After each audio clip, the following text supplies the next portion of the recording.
if they don't have a center back at the back, they can kind of organize things, get everybody into their positions, even launching an attack from the back. Inigo Martinez was that guy for Barcelona.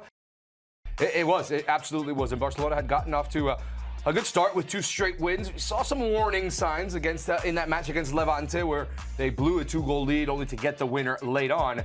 But today, it really wasn't their defense that was critical in their big mistake, but they do draw and drop points against Rayo Vallecano. Barcelona last week, it was all about the back line, all about the defense, all about, oh, they gave up all these goals again. Today, in attack, not the best that we've seen from Barcelona. What went wrong? I mean, I'm not quite sure what went wrong. I mean, first and foremost, the conditions weren't great inside the stadium. The grass wasn't great. It looked like a really poor surface out there. Not easy to be able to play on, especially the Barcelona way. We didn't get enough impact from impact players. Ferran Torres didn't even have a single shot in this game. Desperately disappointing from Rafinha. He had 1 shot in the game, which was off target. We saw a little bit more from Dani Olmo. He had a few shots, but only 1 on target. Lamine Yamal was probably player of the match, I felt. He was very, very good offensively, and obviously was the one who created the penalty kick and eventually went on to score his first ever penalty kick for Barcelona. So therefore, offensively, not enough impact in front of goal. The stats simply don't lie either. 3 shots on target from Barca compared to the home side, 6 from Rayo Vallecano. That is so poor, but this is a difficult place to go play, for especially the big clubs, your Atletis, your Real Madrid, and of course Barcelona. Anytime they go to play at that stadium, it's always very, very difficult, and even more so when there's no video review, and even more so when the field is in the condition that it was in. Video review helped Barcelona out here, I think, gave them the penalty kick, but I think defensively Barcelona can be maybe counting their lucky stars, because Juan Garcia was unbelievable in the Barcelona goal. He made 5, maybe 6 saves there, because I don't agree with the stats. I think he actually made 6, but the stats are saying 5 saves in this game. I thought he was outstanding. And some of the saves he made, he had no right to make those types of saves.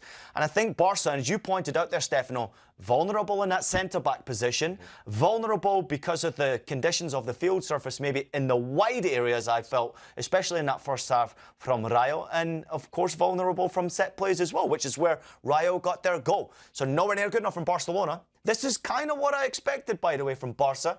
I think sometimes you can take your attention a little bit away from what's happening in league play, and especially when you go to places like that, you can get caught out.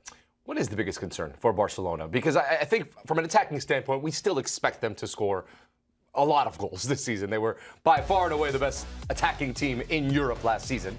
Are the defensive issues going to prevent them from winning multiple trophies this season?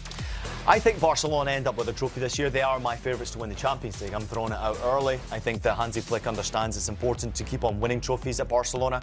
I think domestically they're always going to want to win domestic trophies. I think La Liga is a difficult race, with Xabi Alonso coming to Real Madrid, understanding that he also needs to win a trophy in his first season. And that's where I think his focus will go, is trying to get that La Liga title sewn up as early as they possibly can. Barcelona are on this Champions League train. I think defensively looked vulnerable. Garcia was a little bit better than Christensen, both of them not great. And I actually thought that Koundé wasn't necessarily that great in the right fullback position, and Balde, who eventually was taken off the field in the second half, wasn't great either. But again, I go back to it. These places are difficult to play. You're coming up against a very, very entertaining team. Garcia and De Frutos, very good for Rayo in those wider areas, sometimes tucking in. Diaz in behind Easy Palathon, who I thought was excellent for Rayo Vallecano. It's a difficult place to go play, but you would expect Hansi Flick and his team to find a way to win these types of games and not concede. And to concede from a set piece, I think Hansi Flick will be really disappointed with that. You see that team there and you see the bench. We're, again, less than 24 hours to the end of the transfer window. Do they need more to truly compete, as you mentioned, in the Champions League? We know that in La Liga they're going to be the favorites. Yeah. But to compete in the Champions League, do they have enough depth at all of the positions? Well, they don't. And can they have depth? Can they spend money? No. I mean, they're kind of hand-tied right now as to what they can actually bring into the football club, unless it's proper deals that will help them and understand with the regulations and rules that have been put on against Barcelona. They've got to be very wise how they make these moves in the transfer window before they close. But Barca still have a deep squad. If you look at the players who came off the bench, Rashford, Lopez, Martin and Lewandowski came off the bench.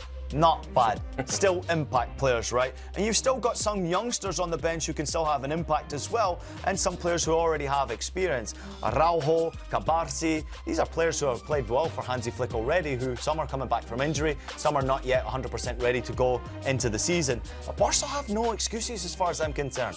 They should be winning these types of games, and this is massive points dropped already early on in that title race. It seems to be happening to everyone in Spain right now. It sure has. I'll say this. I do believe that they miss Íñigo Martínez. Yep. I do think that the way they want to play, they want to defend. The way they want to defend with that high line, which totally understand, that's the way Flick wants to play. Yep. He feels like he can get the most out of this team with that system.